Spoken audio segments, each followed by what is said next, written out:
नमस्कार, स्वागत है सफलता आईएएस के ऑनलाइन प्लेटफॉर्म में। आज हम स्टार्ट करने जा रहे हैं एमपी टेट का एक नया यूनिट, जिसमें हम इंडियन ज्योग्राफी को समझेंगे। इससे पहले हमने वर्ल्ड ज्योग्राफी में जियोमॉर्फोलॉजी, क्लाइमेटोलॉजी, ओशनोलॉजी और एनवायरनमेंट, ये चारों टॉपिक्स आपको करवा दिए थे। और मैंने इकोनॉमिकल ज्योग्राफी, जो भारत विश्व का आर्थिक भूगोल है, उसे भी कंप्लीट कर लिया था। अब इसमें एक बहुत ही इंटरेस्टिंग, बहुत ही इंपॉर्टेंट टॉपिक आता है, वो है आपका भारत का भूगोल। तो आज की क्लास में हम समझेंगे भारत के भूगोल में और किस तरीके से क्वेश्चन भारत के भूगोल से पूछे जाते हैं, उन पर चर्चा करेंगे। What is the most significant characteristic of the islands of the Arabian sea.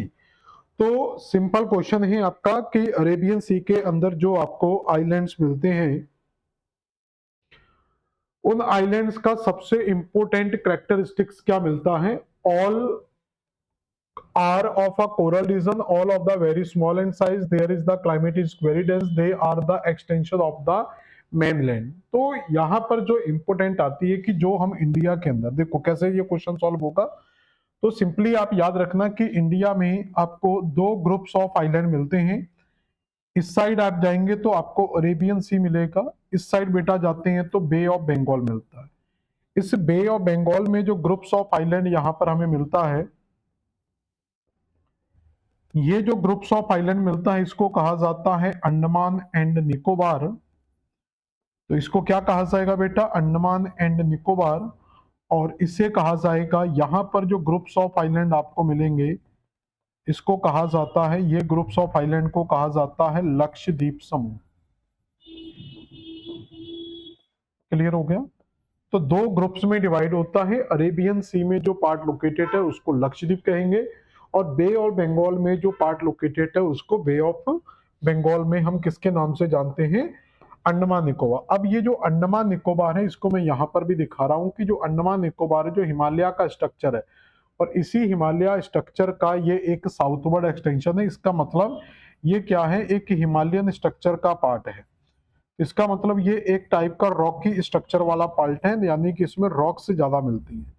तो इसका जो मेन फॉर्मेशन है रॉक स्ट्रक्चर। लेकिन अगर हम लक्षद्वीप की बात करेंगे यहाँ पर, तो लक्षद्वीप का जो बेल्ट है यहाँ पर, तो ये जो जिस प्लेटफॉर्म पर बना हुआ है, यहाँ पर एक चबूतरा मिलता है जिसको कहते हैं चागोस। तो ये पूरे का पूरा एक चागोस कटक के ऊपर बना हुआ है, और इसी चागोस कटक के ऊपर यहाँ पर प्रवाल ने अपना निक्षेप मिलता है। तो यहाँ पर क्या मिलते हैं, प्रवाल या मूंगे के निक्षेप बनते हैं, और इसी प्रवाल या मूंगे के निक्षेप से निर्माण हुआ है हमारा लक्षद्वीप समूह का। तो इसका मतलब यहाँ पर जो सही आंसर आएगा, तो ये आ जाएगा कि ये जितने भी हमें आइलैंड्स मिलते हैं, ये क्या है, एक तरीके के कोरल डिपॉजिट से रिलेटेड है, यानी कि प्रवाल से संबंधित है। अगला क्या है, the Andaman and Nicobar island are separate by, Andaman Nicobar द्वीप समूह द्वारा अलग होते हैं। इसका मीन्स क्या होता है कि जो आपका अंडमान निकोबार द्वीप समूह है, यहाँ पर बहुत सारे चैनल आपको मिलते हैं। जैसे भारत की जो दक्षिणी सीमा है, भारत की जो दक्षिणी सीमा है, ये 8 डिग्री चैनल यहाँ से होकर गुजरेगा। तो दक्षिणी सीमा से कितना चैनल निकलता है, 8 डिग्री का चैनल निकलता है। और इसी के नीचे एक चैनल आपको और मिलेगा जो 6 डिग्री का चैनल है। तो अब ये 8 डिग्री और 6 डिग्री में मतलब क्या है कि यहाँ पर आपको कुछ द्वीप मिलते हैं जिनको अंडमान के नाम से जाना जाता था। यहाँ पर जो द्वीप मिलते हैं वो कौन से हैं, अंडमान द्वीप हैं। और इन्हीं अंडमान द्वीपों के नीचे आपको यहाँ तक ये पूरे का पूरा अंडमान का एक्सटेंशन मिलता है। ये दो ग्रुप्स में डिवाइड होता है।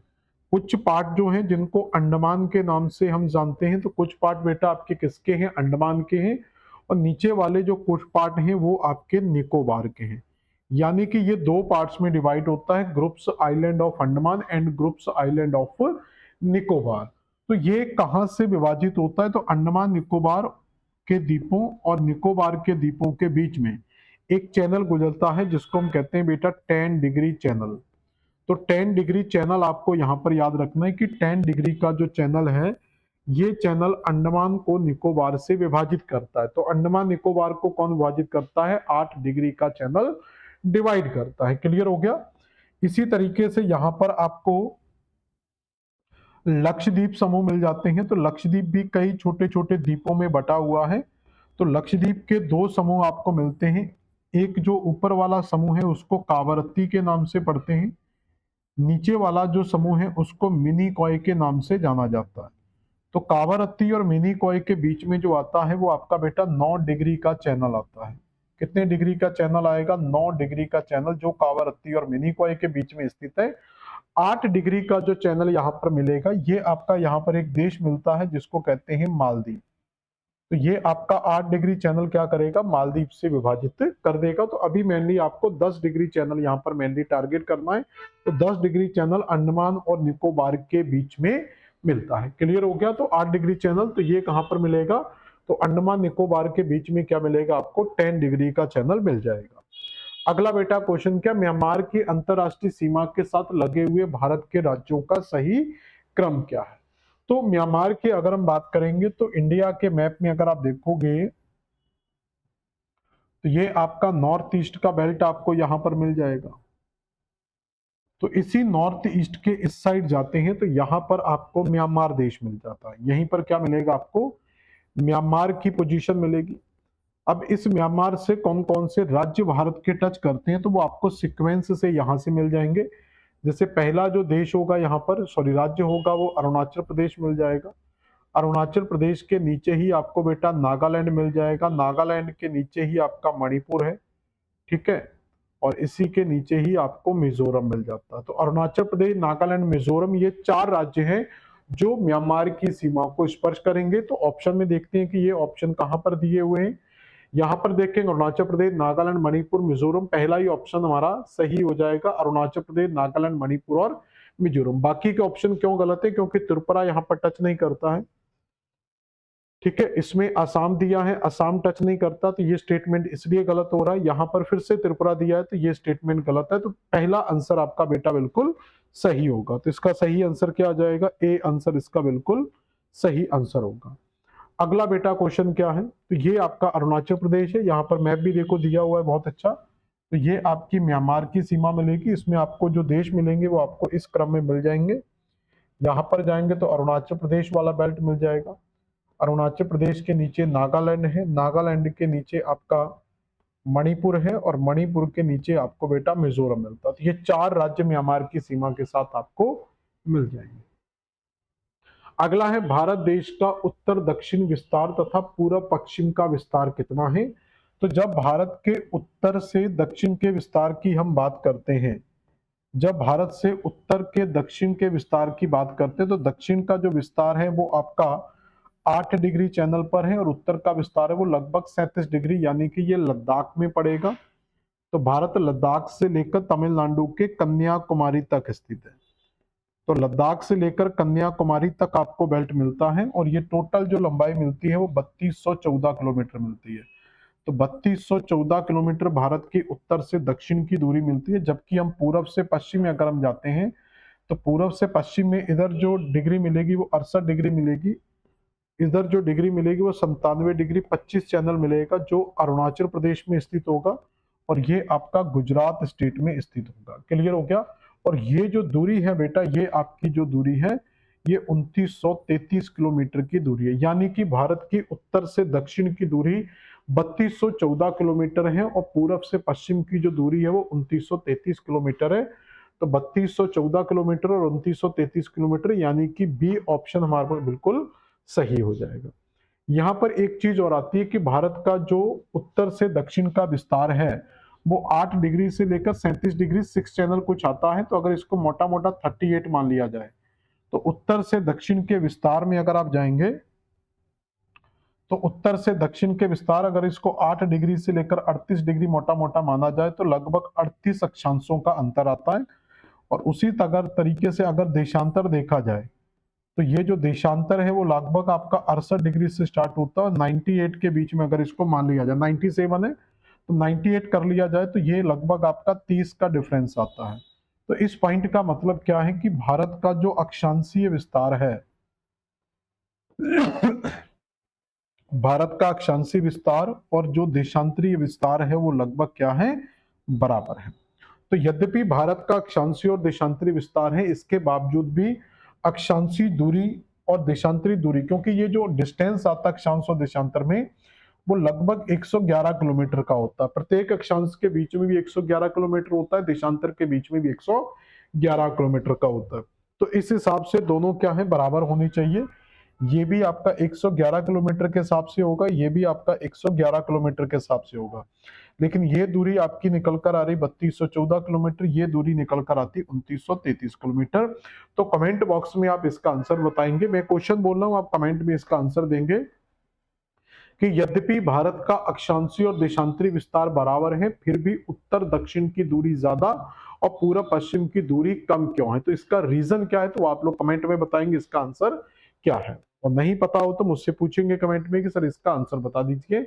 भारत और पाकिस्तान के बीच सीमा का जो निर्धारण है वो क्या है, एक प्रकार की अध्यारोपित या सुपर इम्पोस्ट या आरोपित सीमा है। सुपर इम्पोस्ट आपकी रेखा आ जाएगी। अगला क्वेश्चन क्या आता है, Sir Creek dispute is between India and which of the following country. और ये देखोगे हमारा हरियाणा पीएससी असिस्टेंट प्रोफेसर 2025 में पूछा गया क्वेश्चन है। तो सरक्रीक जो विवाद है, तो सरक्रीक कहां पर है, पहले तो ये देखेंगे।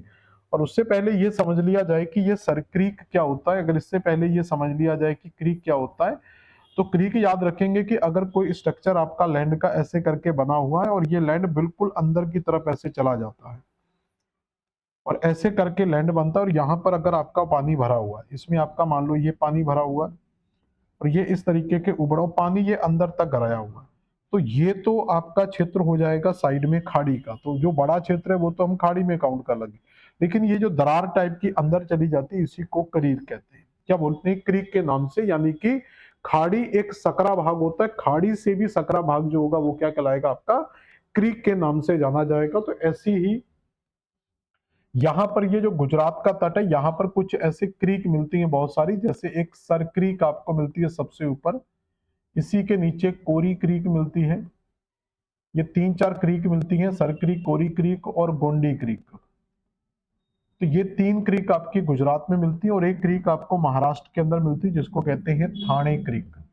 तो ये सारी की सारी क्रीक हैं। तो इसमें से जो डिस्प्यूट है वो आपका किसको लेकर है, सरक्रीक को लेकर। ये गुजरात में मिलेगी और पाकिस्तान के साथ लेकर इसका क्या है, डिस्प्यूट है। तो इसका जो डिस्प्यूट है भारत का वो किसके साथ है, पाकिस्तान के साथ इसका डिस्प्यूट है, क्योंकि पाकिस्तान इस पर अपना अधिकार दिखाना चाहता है। How many Indian state are situated along the coast line. तो भारत की तटीय रेखा से कौन कौन से राज्य स्थित हैं या तटीय रेखा पर कौन कौन से राज्य हैं। अगर मैप में देखेंगे तो पश्चिमी तट पर आपको कुछ राज्य मिलेंगे। अगर पश्चिमी तट के राज्यों में देखा जाए तो गुजरात, महाराष्ट्र, गोवा, कर्नाटका, केरला। तो ये 5 स्टेट आपको पश्चिमी तट पर मिलते हैं। अगर पूर्वी तट पर देखा जाए तो यहाँ पर आप देखेंगे तमिलनाडु, आंध्र प्रदेश, उड़ीसा और वेस्ट बंगाल। ये आपके पूर्वी तट पर स्थित राज्य हैं। यानी कि 5 राज्य आपको पश्चिमी तट पर मिलते हैं और 4 राज्य आपको पूर्वी तट पर। तो भारत की सीमा से लगे हुए टोटल राज्यों की संख्या कितनी होती है, 9 राज्य यहाँ पर भारत की सीमा से टच करते हैं। तो तटीय राज्यों में जो संख्या आ जाएगी वो कितनी आ जाएगी, 9 राज्यों की आ जाएगी। और भारत की टोटल जो तटीय सीमा है, भारत की अगर हम तटीय सीमा की बात करेंगे तो ये जो तटीय सीमा है यहाँ से स्टार्ट करेंगे तो ये पूरी की पूरी जो तटीय सीमा है ये आपकी लगभग 6100 किलोमीटर मिलती है। लेकिन अगर इसमें यहाँ पर अंडमान निकोबार और लक्षद्वीप की सीमाओं को भी ऐड किया जाए, इन राज्यों की सीमाओं को भी ऐड किया जाए, तो ये ऐड होकर आपकी 7516 किलोमीटर के लगभग पहुंच जाती है। तो ये 7516 किलोमीटर की लेंथ आपको यहाँ पर मिल जाती है। तो यानी कि ये आपकी जो सीमा होती है, जब इस सीमा के बारे में पूछा जाएगा तो ये आपकी मुख्य भारत की सीमा होती है। यानी कि ये 8 डिग्री तक, और अगर हम 6 डिग्री तक पूरा लेते हैं तो ये आपकी संपूर्ण भारत की सीमा कहलाती है। और अभी इस सीमा में एक संशोधन भी हुआ है, तो जो लगभग आपकी 11,000 किलोमीटर के लगभग हो गई है। तो अभी जो नवीन सीमा है आपकी, जो 24 में नया अपडेशन आया, उसमें 11,000 किलोमीटर की नवीन सीमा मिलती है। किस राज्य की सबसे लंबी तटरेखा है, तो सबसे लंबी तटरेखा वाला जो राज्य है वो आपको गुजरात मिल जाएगा। तो पहले भी गुजरात था, अभी भी गुजरात है। तो गुजरात राज्य की तटरेखा क्या होती है, सबसे लंबी है। 3 राज्य याद रखना, गुजरात, आंध्र प्रदेश और तमिलनाडु। तो 3 राज्य मिलते हैं। तो सबसे ज्यादा यहाँ पर क्या है, तो सबसे लंबी अगर यहाँ पर देखें तो ये गुजरात की है। उसके बाद दूसरा नंबर जो आता है वो आंध्र प्रदेश का, तीसरा नंबर आता है तमिलनाडु का। लेकिन क्वेश्चन ये आएगा कि अगर केवल पश्चिमी तट पर आएगा, केवल पश्चिमी तट में जाएंगे तो गुजरात की सबसे लंबी सीमा, और अगर केवल पूर्वी तट में जाएंगे तो आंध्र प्रदेश की सबसे लंबी सीमा। बाकी डिपेंड करता है क्वेश्चन किस तरीके का आता है। अगला क्वेश्चन है, कर्क रेखा निम्नलिखित में से भारत के किस राज्य से होकर नहीं गुजरती है? तो 23.5 डिग्री उत्तरी अक्षांश को हम कर्क रेखा के नाम से जानते हैं, और ये कर्क रेखा भारत के किन किन राज्यों से होकर जाती है? इसमें गुजरात, तो इसमें कुछ राज्य याद रखेंगे, जैसे गुजरात से टच करेगी, राजस्थान टच करेगी, मध्य प्रदेश टच करेगी, छत्तीसगढ़ है, झारखंड है, वेस्ट बंगाल है, इसके अलावा त्रिपुरा है और मिजोरम है। तो ये सारे वो राज्य हैं जो आपके कर्क रेखा पर स्थित है। तो इन सारे राज्यों से कर्क रेखा होकर गुजरती है। तो ये सारे राज्यों से आपको क्या है, कर्क रेखा यहां से मिल जाएगी। तो ये कर्क रेखा की स्थिति आपको देखने को मिलती है। तो ये सभी राज्यों को लगभग टच करके जाएगी। क्लियर? तो ये कर्क रेखा की स्थिति मिलती है। तो कर्क रेखा पर जो स्थित राज्य हैं वो आपके सबसे, अगर क्रम से देखेंगे तो गुजरात मिलेगा, फिर राजस्थान मिलेगा, फिर मध्य प्रदेश मिलेगा, फिर आपको छत्तीसगढ़ मिलेगा, फिर झारखंड, फिर वेस्ट बंगाल, उसके बाद त्रिपुरा और उसके बाद मिजोरम। तो ये आपके टोटल 1 2 3 4 5 6 7 8, तो 8 राज्य हैं जो मध्य प्रदेश के कर्क रेखा पर स्थित हैं, और बाकी के राज्य कर्क रेखा के उत्तर और यहाँ फिर कर्क रेखा के दक्षिण में आएंगे। इसमें पूछा गया था कि कौन सा राज्य कर्क रेखा पर स्थित नहीं है, तो त्रिपुरा से ये होकर नहीं गुजरेगी, मणिपुर, मिजोरम, पश्चिम बंगाल से होकर गुजरेगी। तो आप देखेंगे इसमें, तो मैप में देख चुके हैं कि मणिपुर मिजोरम से ये कर्क रेखा आपको मिलती है। तो मणिपुर मिजोरम से, सॉरी उल्टा कर दिया मैंने, त्रिपुरा और मिजोरम से जाती है, मणिपुर से नहीं जाती है। ये मणिपुर आएगा आंसर। त्रिपुरा से तो टच करेगी, मणिपुर से टच नहीं करेगी। तो मणिपुर से ये टच नहीं करेगी, तो ये आपका मणिपुर यहां पर मिल जाएगा। तो मणिपुर से टच नहीं करेगी, त्रिपुरा, मिजोरम और बाकी के ये सारे स्टेट मिल जाएंगे।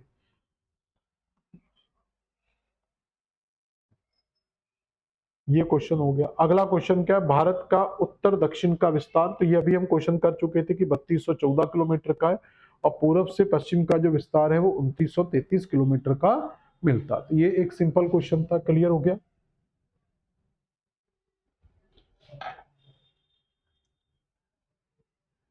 हेलो, ठीक है। तो ये क्वेश्चन आपका क्लियर हुआ यहां तक। अगला क्वेश्चन क्या है, अगला क्वेश्चन देखेंगे, पाक जलडमरू भारत को किससे अलग करता है? तो पाक जल संधि कहां पर है? तो अगर हम पाक जल संधि की बात करेंगे, तो पाक जल संधि की अगर हम बात करें तो पाक जल संधि आपकी कहां पर है? तो ये श्रीलंका के नीचे मिल जाएगी आपको पाक जल संधि। तो ये आंसर हो जाएगा आपका, पहली बात तो श्रीलंका। तो ये पाक स्टेट की अगर हम बात करेंगे तो ये पाक जल संधि भारत के बिल्कुल दक्षिण में जो श्रीलंका स्टेट मिलता है, तो इस श्रीलंका के बीच में आपको मिलेगी। तो श्रीलंका के बीच में यहाँ पर आपको क्या मिल जाएगी बेटा, पाक जल संधि मिलेगी। तो इसकी जो स्पेलिंग होती है वो PALK होती है, पाक स्टेट, पाकिस्तान वाला नहीं है ये। इसी के बीच में आपको मन्नार की खाड़ी मिल जाएगी। तो यहीं पर आपको मन्नार की खाड़ी मिलेगी और आपको पाक की खाड़ी मिलेगी। दो खाड़ियां याद रखना यहाँ पर, पाक की खाड़ी और मन्नार की खाड़ी। तो ये आपको भारत और श्रीलंका के बीच में मिल जाएगा। अगला है, सबसे लंबी समुद्री रेखा निम्नलिखित में से किस राज्य की है? तो मैंने बताया था कि सबसे लंबी समुद्री रेखा किसकी, हमें गुजरात राज्य की मिलेगी। तो ये तो सिंपल क्वेश्चन है। अगला क्वेश्चन क्या है, अगला क्वेश्चन है, भारत में कर्क रेखा कितने राज्यों से गुजरती है? तो ये हम देख चुके हैं कि कर्क रेखा भारत के 8 राज्यों से होकर गुजरती है, जिसमें क्रम से जाएंगे तो गुजरात, गुजरात के बाद राजस्थान, राजस्थान के बाद मध्य प्रदेश, मध्य प्रदेश के बाद छत्तीसगढ़, छत्तीसगढ़ के बाद झारखंड, झारखंड के बाद वेस्ट बंगाल, फिर त्रिपुरा और उसके बाद मिजोरम। तो ये राज्य हैं जो कर्क रेखा पर स्थित हैं। तो इनको क्रम से अभी मैं आपको दिखा चुका था, इसको दोबारा से फिर चाहे तो आप इसका मैप बना सकते हैं। तो ये गुजरात, राजस्थान, मध्य प्रदेश, छत्तीसगढ़, झारखंड, वेस्ट बंगाल, त्रिपुरा और मिजोरम, तो ये वो सारे राज्य हैं जो कर्क रेखा पर स्थित हैं। अगला क्वेश्चन है, क्षेत्रफल की दृष्टि से भारत विश्व के कौन से स्थान पर आता है? तो क्षेत्रफल की दृष्टि से देखा जाए तो भारत विश्व का 7वां सबसे बड़ा देश है। तो क्षेत्रफल में जाएंगे तो भारत विश्व का कौन सा है, 7वां सबसे बड़ा देश है। तो 7 सबसे बड़े देश कौन कौन से आपको मिलते हैं? तो ये आपका क्लास 9th NCERT में दिया, क्योंकि इसको लेकर कंफ्यूजन होता है कि टॉप 7 कंट्रीज कौन कौन सी, तो इसको कंफ्यूजन नहीं होना है। आप यहाँ पर बिल्कुल क्लास 9th NCERT में सबसे बड़ा देश जो दिया हुआ है वो रशिया है, उसके बाद आपको कनाडा मिलेगा, कनाडा के बाद यूएसए मिलेगा, यूएसए के बाद चाइना मिलेगा। यहाँ पर यूएसए और चाइना को लोग एक्सचेंज कर देते हैं, तो ये पहले नंबर पर यूएसए, रशिया, फिर कनाडा, फिर यूएसए, फिर चाइना, फिर ब्राजील, फिर ऑस्ट्रेलिया और फिर इंडिया। अगर इसको मैप पर देखोगे पूरे वर्ल्ड के मैप पर, तो वर्ल्ड के मैप पर इनको आप देख कर याद कर सकते हो कि जैसे सबसे बड़ा देश है आपका कौन सा, रशिया, तो रशिया आपको यहाँ पर मिलेगा एशिया कॉन्टिनेंट के अंदर। तो सबसे पहले यहाँ रशिया याद रखो।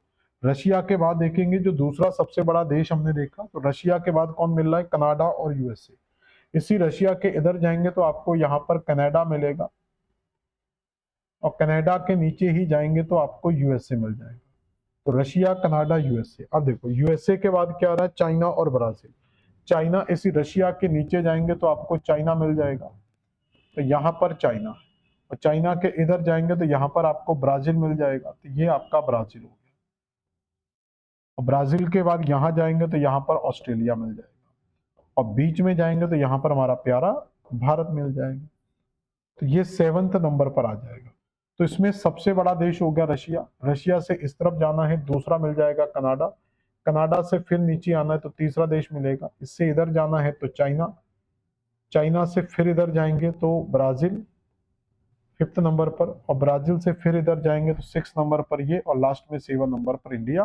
तो ये पूरा पैटर्न आपको याद रख लेना है। अगला क्वेश्चन है, पाकिस्तान के साथ उभयनिष्ठ सीमा वाले राज्य कौन कौन से हैं। तो कौन से राज्य हैं जिनकी सीमा पाकिस्तान के साथ टच करती हैं, तो ये जानी दुश्मन को बहुत अच्छे से याद रखना। पाकिस्तान के साथ कौन कौन से राज्यों की सीमा टच करती है, ये मैं मैप में आपको दिखा देता हूँ, यहाँ पर देख लेंगे। तो यहाँ पर अगर आप जाएंगे तो पाकिस्तान के साथ कौन कौन सी सीमाएं टच करती हैं, ये वाले मैप में देख लो, ये ब्लैंक मैप पड़ा हुआ है। तो पाकिस्तान की सीमा में अगर आप जाएंगे तो यहाँ पर गुजरात है, यहाँ से राजस्थान है, यहाँ से पंजाब, और ये पूरे का पूरा बेल्ट जो टच करता है ये किसके साथ टच करता है, पाकिस्तान के साथ। यानी कि यहाँ पर जम्मू कश्मीर वाला बेल्ट भी पाकिस्तान को टच करता है, यहाँ पर लद्दाख वाला बेल्ट भी जम्मू कश्मीर पाकिस्तान को टच करता है, इधर पंजाब टच करेगा, यहाँ पर राजस्थान टच करेगा, और ये गुजरात टच करेगा। ये पूरे का पूरा आपका पाकिस्तान का पेयर बन जाता है। तो पाकिस्तान की सीमा को टच करने वाले पेयर में जाएंगे तो गुजरात आएगा, हिमाचल प्रदेश यहाँ पर नहीं आएगा, जम्मू कश्मीर आ जाएगा, हरियाणा, राजस्थान, पंजाब। हरियाणा टच नहीं करेगा, गुजरात, जम्मू कश्मीर, पंजाब, राजस्थान ये हो सकता है, जम्मू कश्मीर, हिमाचल ये भी नहीं होगा। तो सही जो पेयर आएगा वो आपका बेटा कौन सा आएगा, सी वाला पेयर हमारा बिल्कुल सही होगा। अगला क्वेश्चन है, भारत का क्षेत्रफल कितना है, तो 3287,263 वर्ग किलोमीटर भारत का क्षेत्रफल मिलता है, और क्षेत्रफल की दृष्टि से भारत विश्व का 7वां सबसे बड़ा देश भी है। तो क्षेत्रफल की दृष्टि से भारत विश्व का 7वां सबसे बड़ा देश है। अगला है, कोरोमंडल कोस्ट कहां पर स्थित है, तो ये थोड़ा सा फिजिकल ज्योग्राफी का पार्ट आ गया। तो कोरोमंडल तट आपका तमिलनाडु राज्य में स्थित है, तो तमिलनाडु राज्य का ये जो तट है इसी को कोरोमंडल के नाम से जाना जाता है। तो ये हम जब भारत का फिजिकल पढ़ेंगे उस समय आपको ये क्वेश्चन करवाएंगे। तो भारत के फिजिकल जो तट है उसको किस नाम से जाना जाता है, कोरोमंडल के नाम से जाना जाता है। अगला क्वेश्चन देखेंगे। अगला क्वेश्चन है, कोरी क्रीक इज लोकेटेड। तो अभी मैं आपको करा चुका था कि सर क्रीक, कोरी क्रीक, गोंडी क्रीक, थाने क्रीक, ये सागरी तट पर स्थित राज्यों का बहुत सकरा क्षेत्र होता है। तो ऐसी भारत के अंदर कुछ क्रीक आपको गुजरात और महाराष्ट्र के अंदर मिलती हैं। तो गुजरात में मैंने आपको बताया था कि यहाँ पर 3 क्रीक आपको याद रखना है। एक जो आपको यहाँ पर याद रखना है वो सर क्रीक याद रखना है, जिसको पाकिस्तान को लेकर डिस्प्यूट भी है, सर क्रीक। और उसके बाद आपको मिलेगी कोरी क्रीक, इसके बाद गोंडीय क्रीक, और एक महाराष्ट्र के अंदर मिलती है जिसको कहते हैं थाने क्रीक। तो ये 4 क्रीक आपको मिलती हैं। तो अब इसका मतलब है कि जो कोरी क्रीक पूछ रहा है लाल सागर में, क्योंकि इस साइड जो सागर है वो अरब सागर का एरिया है, तो बंगाल की खाड़ी इस साइड है, तो बंगाल की खाड़ी में भी नहीं बनेगी ये, तो ये भी नहीं आएगी। पाक जल संधि हमारी यहाँ पर है, तो पाक जल संधि में भी नहीं होगी, तो पाक जल संधि यहाँ पर, तो ये भी आंसर। तो एक ही मिलता है, कच्छ ऑफ रन। तो यही गुजरात का जो एरिया है ये रन ऑफ कच्छ, खंबात की खाड़ी, कच्छ की खाड़ी का एरिया है, यहीं पर आपको ये क्रीक मिलती है। अगला, name of the island which an active volcano. तो भारत में अगर आप जाएंगे तो भारत के अंडमान एंड निकोबार वाले बेल्ट में जाओगे, तो इंडिया का जो अंडमान निकोबार वाला बेटा जो बेल्ट है यहाँ पर, तो इसी अंडमान निकोबार में दो द्वीप हैं यहाँ पर, जिसको में एक द्वीप को कहा जाता है बैरन और एक द्वीप को कहा जाता है नारकोंडम। तो ये जो बैरन और नारकोंडम है ये दोनों ही ज्वालामुखी द्वीप हैं, जिसमें से बैरन आपका एक सक्रिय ज्वालामुखी का उदाहरण है और नारकोंडम आपका एक सुसुप्त ज्वालामुखी का उदाहरण है। तो बैरन एक सक्रिय ज्वालामुखी है, जबकि नारकोंडम एक सुसुप्त ज्वालामुखी का उदाहरण है। तो इसका जो सही आंसर आएगा, तो इसका जो सही आंसर आएगा वो आपका क्या आ जाएगा, बैरन। अच्छा, बैरन इसमें दिया हुआ, तो ये आपका बैरन दिया हुआ, तो बैरन द्वीप आपका ये क्या हो जाएगा, बिल्कुल सही आंसर हो जाएगा। अगला क्या है, सबसे बड़े क्षेत्रफल वाले भारतीय राज्य का नाम बताएं। तो क्षेत्रफल की दृष्टि से आप जानते हैं कि राजस्थान सबसे बड़ा राज्य मिलता है।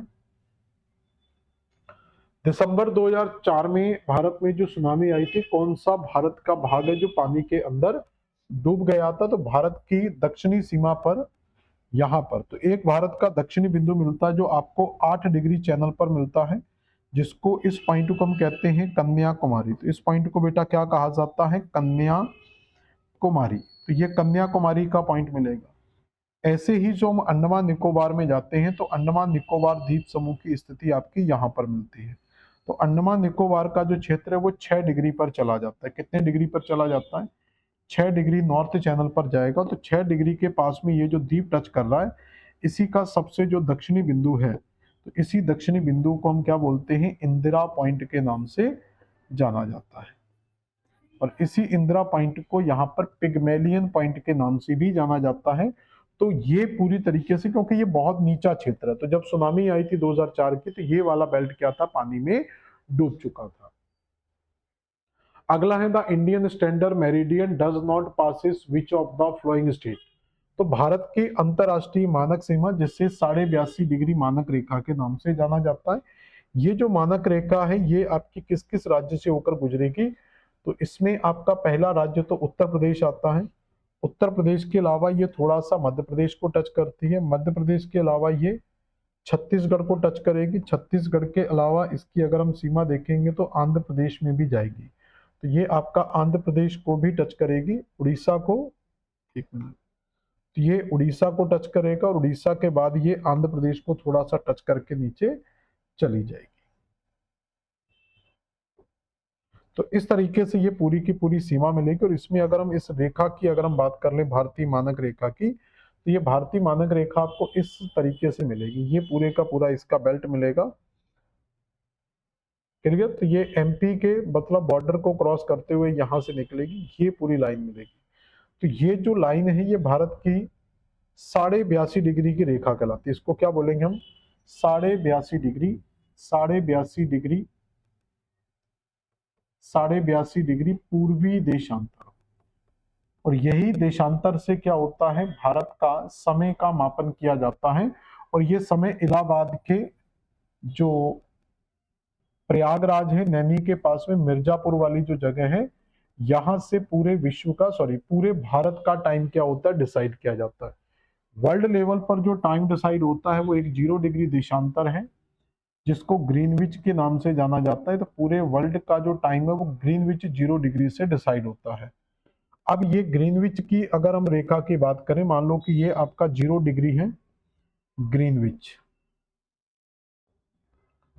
तो ये जो ग्रीनविच है जो यूके से पास आउट होता है, तो क्वेश्चन आता है कि इस ग्रीनविच के समय में, और भारत आपका ईस्ट में है 82.5 डिग्री ईस्ट में, तो भारत के 82.5 ईस्ट में और इसमें क्या डिफरेंस है? तो ये डिफरेंस अभी आप केवल याद रख लो कि ये 5.5 घंटे का अंतर होता है और ये हमेशा प्लस होता है। तो भारतीय मानक समय में और ग्रीनविच समय में कितना अंतर है? 5.5 घंटे का अंतर हमें देखने को मिलता है। कितना अंतर मिलेगा? 5.5 घंटे का अंतर, वो भी प्लस में, क्योंकि पूरब का समय आगे और पश्चिम का समय हमेशा पीछे रहता है। तो ये क्वेश्चन है कि कौन से राज्य से होकर नहीं गुजरती है। तो नहीं गुजरेंगी तो आंध्र प्रदेश से गुजरेगी, छत्तीसगढ़ से गुजरेगी, मध्य प्रदेश, तमिलनाडु से होकर नहीं गुजरेगी। तो सही आंसर आ जाएगा तमिलनाडु। अगला है, निम्नलिखित में से कौन सा राज्य छत्तीसगढ़ के साथ सीमा साझी नहीं करता? तो इसके लिए आपको छत्तीसगढ़ को फाइंड आउट करना होगा, छत्तीसगढ़ कहां पर लोकेटेड है। अगर छत्तीसगढ़ की सीमा को ढूंढेंगे तो ये राज्य आपको यहां पर मिल जाएगा। तो छत्तीसगढ़ स्टेट आपको कहाँ पर मिल जाएगी? छत्तीसगढ़ स्टेट से लगी हुई स्टेट की अगर हम बात करेंगे तो छत्तीसगढ़ को अगर आप देखोगे, फाइंड आउट करोगे, तो इसको झारखंड भी टच कर रहा है, यूपी भी टच करता है, एमपी भी टच करता है, तेलंगाना, महाराष्ट्र और उड़ीसा, ये सारे स्टेट क्या है? छत्तीसगढ़ स्टेट को टच करते हैं। ये कौन से स्टेट हो गया आपका? छत्तीसगढ़ स्टेट। तो छत्तीसगढ़ को झारखंड भी टच करता है, यूपी की भी सीमा टच कर रही है, एमपी भी टच करता है, महाराष्ट्र भी टच कर रहा है, तेलंगाना भी टच करता है और इधर से उड़ीसा भी टच करता है। क्वेश्चन क्या था बेटा? क्वेश्चन को समझे। क्वेश्चन है कि कौन सा राज्य छत्तीसगढ़ की सीमा को साझा नहीं करता? तो तेलंगाना आप देख रहे हैं टच कर रहा है, ठीक है ना, उत्तर प्रदेश भी टच कर रहा है, बिहार भी टच करेगा, आंध्र प्रदेश टच नहीं करता। पहले आंध्र प्रदेश टच करता था, तेलंगाना बनने के बाद आंध्र प्रदेश की सीमा टच नहीं करेगी। तो यहाँ पर बिहार टच नहीं करेगा क्योंकि बिहार जो राज्य है वो आपको यहाँ पर मिलेगा। तो ये बिहार की सीमा है जो टच नहीं करेगी। तो इस तरीके से आपको किसी भी राज्य के बारे में पूछा जा सकता है, तो आपको पता होना चाहिए निम्नलिखित में से कौन सा राज्य, ये तो हो गया क्वेश्चन। अगला क्वेश्चन है 90 डिग्री चैनल। 9 डिग्री चैनल कहां पर अवस्थित है?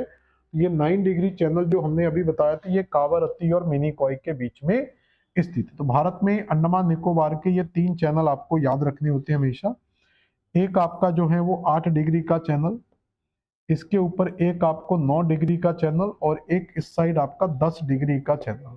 तो 10 डिग्री जो चैनल है ये आपका अंडमान द्वीपों और निकोबार के द्वीपों के बीच में स्थित है। ये आपका स्थित है कहाँ पर बेटा? अंडमान और निकोबार के बीच में 10 डिग्री का चैनल।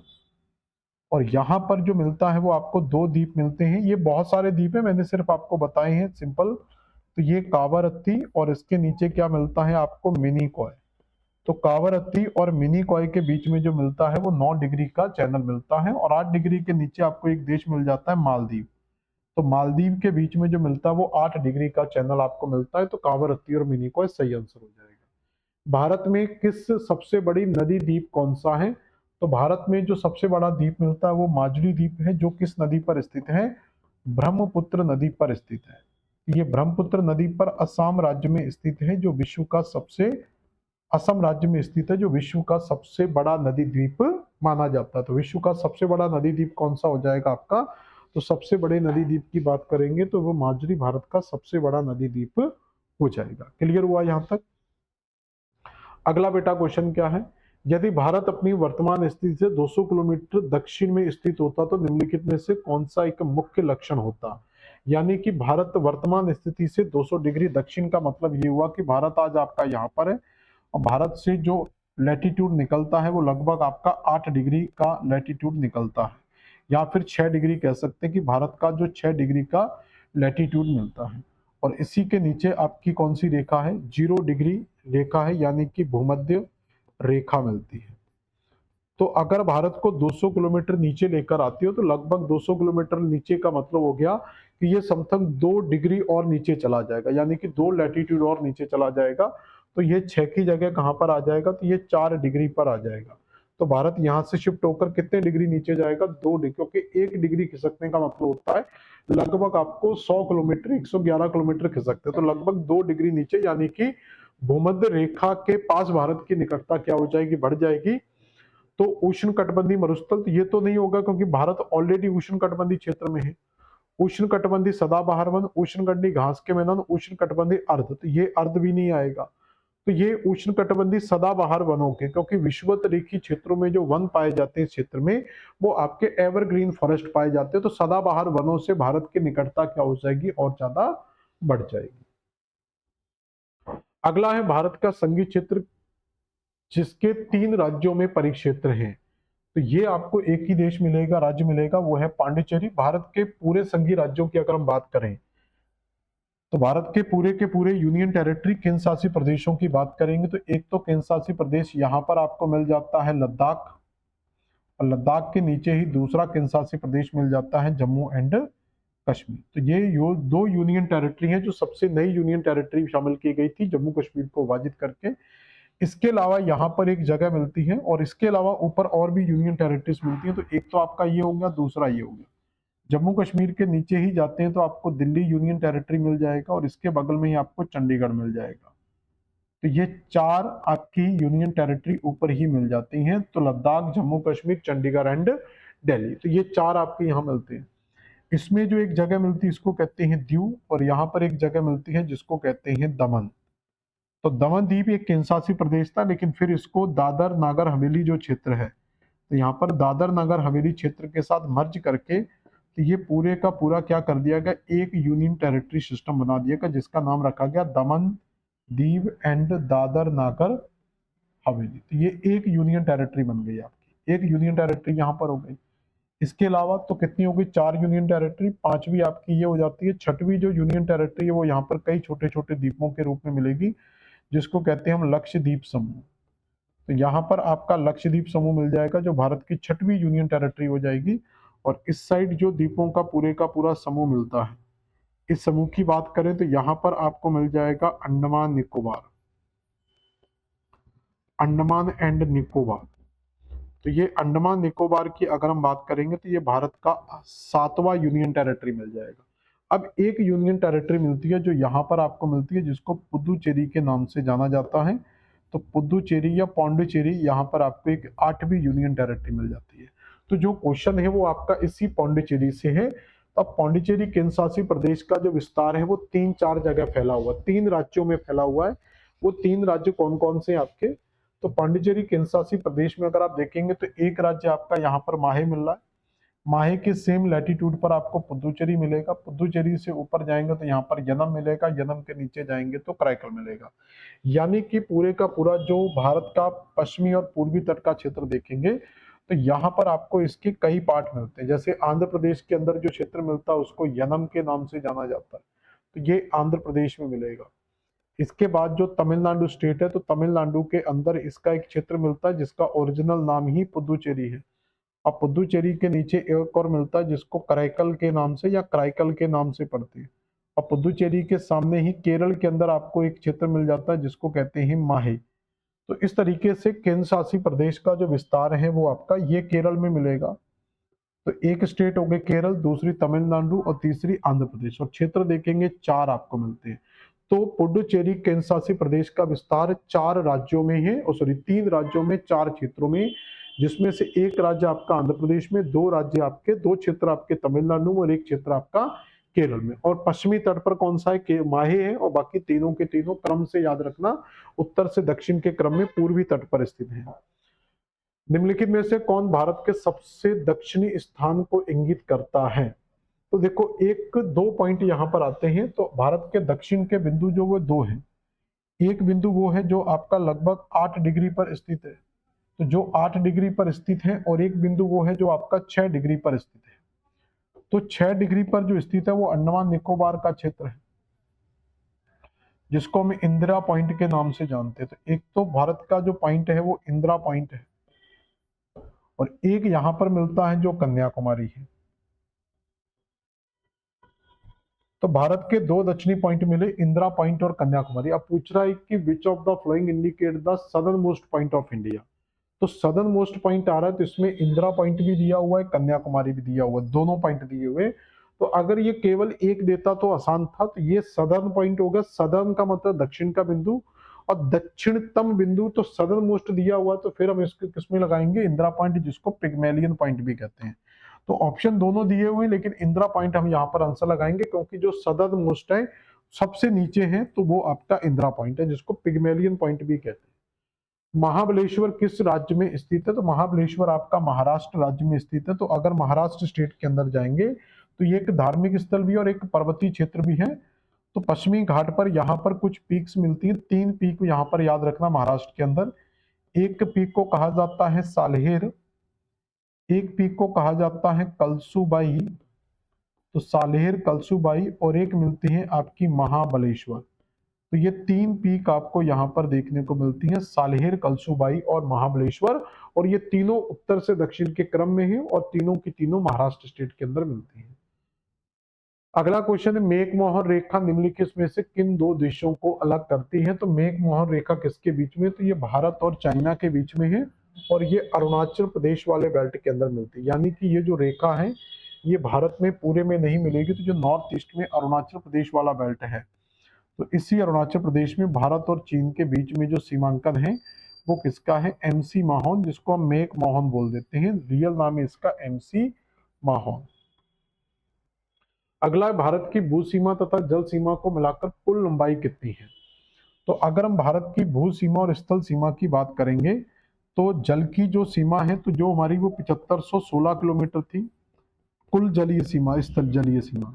और ऊपर से जो स्थल की सीमा है हमारी टोटल की टोटल ये आपकी 15,200 किलोमीटर मिलती है।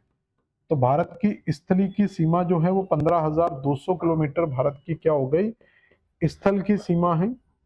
और 7516 किलोमीटर भारत की जलीय सीमा। बस इन दोनों का टोटल जो हो जाएगा वो आपको करना है। तो यहाँ पर 15,200 में ये जोड़ेंगे तो ये आपका 6, 1, 5 और 2 7, 7 और 5 12 और 12 और 1 ये 2, तो 22,716 किलोमीटर आपकी लगभग आएगी। तो 22,716 कहाँ पर दिया हुआ है? 16 नहीं है तो 17 दिया हुआ है। कुछ ना कुछ ये पॉइंट में मिलता है तो 16 या 17 के बीच का रास्ता आ जाएगा, तो 17 ऑप्शन में दिया हुआ है। अगला क्वेश्चन क्या बेटा देखें जरा। अगला क्वेश्चन क्या है? अगला क्वेश्चन है गिलगिट बाल्टिस्तान का प्रादेशिक विवाद किसके बीच में? तो गिलगिट बाल्टिस्तान जो क्षेत्र हम जानते हैं कि ये पीओके वाले क्षेत्र का एक डिस्प्यूट एरिया है। तो ये भारत और पाकिस्तान के बीच में इसका डिस्प्यूट मिलेगा, जो पीओके वाला बेल्ट है, पाक अधिकृत कश्मीर का क्षेत्र। तो ये पूरे का पूरा पीओके का बेल्ट है, जिसमें से प्रेजेंट में केवल भारत के पास ये वाला हिस्सा मिलता है जिसमें जम्मू कश्मीर का एरिया आता है।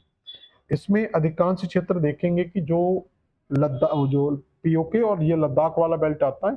अक्साई चीन वो क्षेत्र है जिसके ऊपर चाइना ने अधिकार कर लिया है।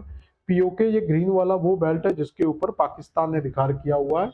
और ये जो इतना सा क्षेत्र है ये वो क्षेत्र है जो पाकिस्तान ने चाइना को गिफ्ट कर दिया। हमारा ही क्षेत्र चाइना ने क्या कर दिया? पाकिस्तान को गिफ्ट कर दिया। तो ये आपका जो क्षेत्र है यहीं पर आपके गिलगिट और बाल्टिस्तान के क्षेत्र मिलते हैं। तो इसी पीओके को विभाजित करने वाली जो रेखा यहाँ पर मिलती है, इस पीओके को भारत से विभाजित करने वाली जो रेखा मिलती है उसको क्या बोलते हैं? एलओसी के नाम से जाना जाता है। और इस साइड अगर हम जाएंगे कि अक्साई चीन के साथ जो विभाजित करने वाली रेखा है उसको एल एसी के नाम से जाना जाता है, line of actual control, line of control. किस में से कौन सा द्वीप भारत और श्रीलंका के बीच में स्थित है? तो भारत श्रीलंका के बीच में बहुत सारा मैटर आपको एक साथ ही याद कर लेना, ये बार बार नहीं पढ़ना है। ये श्रीलंका का बेल्ट मिल जाएगा। तो मैं जितने पॉइंट लिखा रहा हूँ वो सब भारत और श्रीलंका के बीच में, यहाँ में सारे पॉइंट, सारे के सारे पॉइंट इसी भारत और श्रीलंका के बीच में मिलेंगे। जैसे आपसे रामेश्वरम द्वीप पूछा जाएगा, तो रामेश्वरम द्वीप जो तमिलनाडु स्टेट में स्थित है, तो ये भी भारत श्रीलंका के बीच में है। आपसे पब्बन द्वीप पूछा जाएगा तो ये भी भारत और श्रीलंका के बीच में है। आपसे पब्बन चैनल पूछा जाएगा तो उसका आंसर आएगा भारत और श्रीलंका के बीच में। आपसे धनुष कोणी पूछा जाएगा तो धनुष कोणी ये भी भारत और श्रीलंका के बीच में, ये तमिलनाडु के अंदर ही स्थित है। आपसे मन्नार की खाड़ी पूछेंगे तो भी भारत और श्रीलंका के बीच में आंसर लगाना है। आपसे मन्नार की खाड़ी के बाद अगर आपसे पाक की खाड़ी पूछे तो सेम आंसर आएगा। और अगर आपसे पाक जल संधि पूछे तो ये भी सेम आंसर आएगा। और अगर आपसे तलाई मन्नार पूछे, तलाई मन्नार जो श्रीलंका का ही एक पार्ट है, तो जो श्रीलंका का ही एक पार्ट है। तो ये कोई भी पॉइंट आपसे पूछता है सबका आंसर एक ही होता है कि ये पूरे के पूरे जो पॉइंट हैं ये भारत और श्रीलंका के बीच में स्थित है। तो सही आंसर जो आएगा वो आएगा आपका रामेश्वरम द्वीप। ठीक है, रामेश्वरम सही आ जाएगा। अगला, यदि भारत के कर्क रेखा के स्थान पर विषुवत रेखा होती तो यहाँ की जलवायु पर जो प्रभाव पड़ता। ऐसा क्वेश्चन हम पहले भी पढ़ चुके हैं कि यदि भारत को 200 मीटर नीचे खिसकाया जाए तो क्या होगा। यानी कि अगर यहाँ पर आज कर्क रेखा है और कर्क रेखा के नीचे यहाँ पर क्या है? 0 डिग्री भूमध्य रेखा है। यानी कि भारत यहाँ से खिसक कर नीचे होता तो ये भारत जो है यहाँ से नीचे चला जाता, तो ये कर्क रेखा मतलब भारत की जो स्थिति है वो इस जगह पर आ जाती। तो यहाँ से भारत की भूमध्य रेखा गुजरती और यहाँ से आपकी मकर रेखा गुजर जाती, फिर ये कर्क रेखा भारत से नहीं गुजरती। तो इसका मतलब भारत पूरी तरीके से अगर विषुवत रेखा पर शिफ्ट हो जाए, अब रेखा तो नहीं शिफ्ट होगी, भारत को नीचे शिफ्ट होना पड़ेगा। तो भारत अगर नीचे शिफ्ट हम करते हैं तो उसका प्रभाव यही है कि ये इक्वाटोरियल रीजन में चला जाएगा, विषुवत-रेखीय क्षेत्रों में चला जाएगा, जहां पर हाई उच्च टेम्परेचर भी होता है और हाई रेनफॉल भी होती है। तो उच्च वर्षा और उच्च ताप का क्षेत्र मिलता है आपका विषुवतीय क्षेत्र। अगला, भारत का देशांतरी विस्तार 68 डिग्री 7 पूरब से लेकर 97 डिग्री पूरब, इसका अक्षांशीय विस्तार कितना है? तो अक्षांशीय विस्तार आपका कितना मिल जाएगा? तो 8 डिग्री 4 से लेकर 37 डिग्री 4 तक आपको 6 तक आपको अक्षांशीय विस्तार मिल जाएगा। अंडमान निकोबार द्वीप समूह कैसे द्वीप हैं? तो अंडमान निकोबार हम जानते हैं कि ये प्रवाल द्वीप तो है नहीं, और ये remain of the submerge range. तो ये आंसर होगा कि ये जो श्रेणियों के अवशेष हैं, कौन सी निमज्जित श्रेणी मतलब डूबी हुई श्रेणियां, तो डूबी हुई श्रेणियों में ये कौन सी श्रेणी का भाग है? तो ये हिमालय का पार्ट है। और हिमालय अपने आप में याद रखना कि ये अराकान योमा का पार्ट है। तो हिमालय अपने आप में किसका पार्ट है बेटा? अराकान योमा का पार्ट है। यानी कि पूरे का पूरा जो हिमालय है वो इस तरीके से आपको मिलता है। तो ये आपका हिमालय का बेल्ट हो गया, और म्यांमार में इसको क्या बोलते हैं? अराकान योमा कहते हैं। और यही अराकान योमा आगे जाकर जब समुद्र में डूब जाता है तो इसी को अंडमान निकोबार कह देते हैं। तो ये समुद्र में इसके डूबे हुए भाग हैं। अगला है, निम्नलिखित में से निम्न में से कौन भारत के किसी राज्य की 3 अंतरराष्ट्रीय सीमाएं टच करती है? तो कौन सा क्षेत्र है जिसको 3 अंतरराष्ट्रीय सीमाएं टच करती हैं? तो इसमें पश्चिम बंगाल, मणिपुर, नागालैंड और अरुणाचल प्रदेश दिया हुआ है। तो 3 अंतरराष्ट्रीय सीमाओं से अगर हम मणिपुर की देखो, इसको मैप में अगर आप देखोगे तो मैप से समझ में आ जाएगा आपको।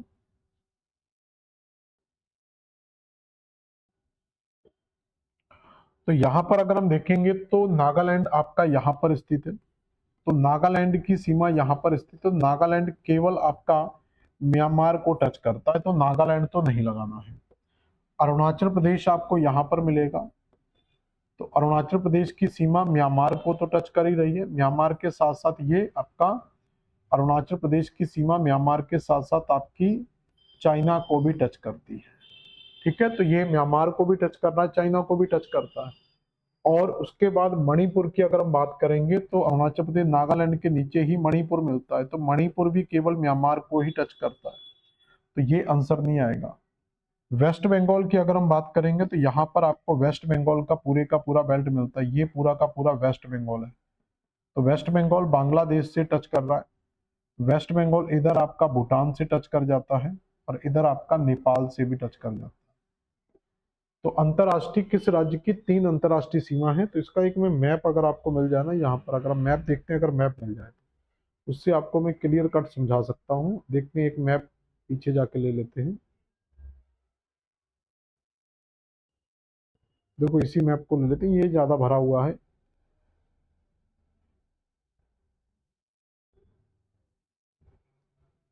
चलो ये वाले मैप को ले लेते हैं। तो यहाँ पर आपके पास देखो जो ऑप्शन थे वो जो है वो आएंगे नहीं। अरुणाचल प्रदेश आपको यहाँ पर जो पॉइंट है, देखो यहाँ थोड़ा सा कंफ्यूजन होगा। ये क्षेत्र है आपका भूटान का। तो ये जो देश है ये कौन सा है? भूटान। तो भूटान के साथ अगर आप देखेंगे तो यहाँ पर मैं हाईलाइट कर रहा हूँ, तो अरुणाचल प्रदेश यहाँ पर है, और ये क्षेत्र आपका वेस्ट बंगाल का है पूरे का पूरा। ये क्षेत्र कौन सा हो गया बेटा? वेस्ट बंगाल का क्षेत्र होगा, यहाँ से लेकर पूरे का पूरा।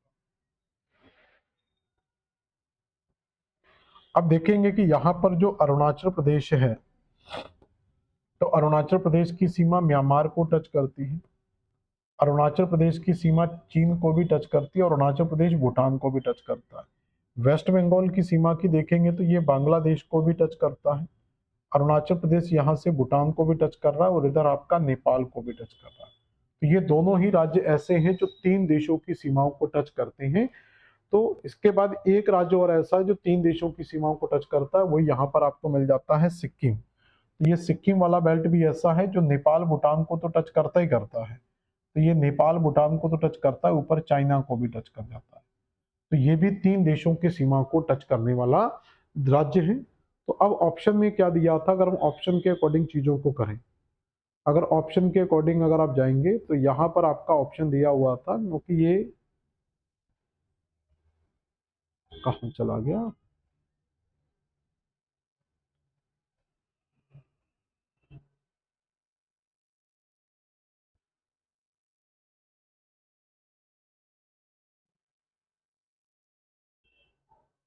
हाँ, ये तो किस राज्य की 3 अंतर्राष्ट्रीय सीमाएं हैं? तो मेरे हिसाब से अरुणाचल प्रदेश की भी 3 राष्ट्रीय सीमा है और पश्चिम बंगाल की भी 3 राष्ट्रीय सीमाएं मिलती हैं, तो इसमें से दोनों ही आंसर सही है। तो पश्चिम बंगाल भी 3 सीमाओं को टच करता है और अरुणाचल प्रदेश भी 3 देशों की सीमा को टच करता है।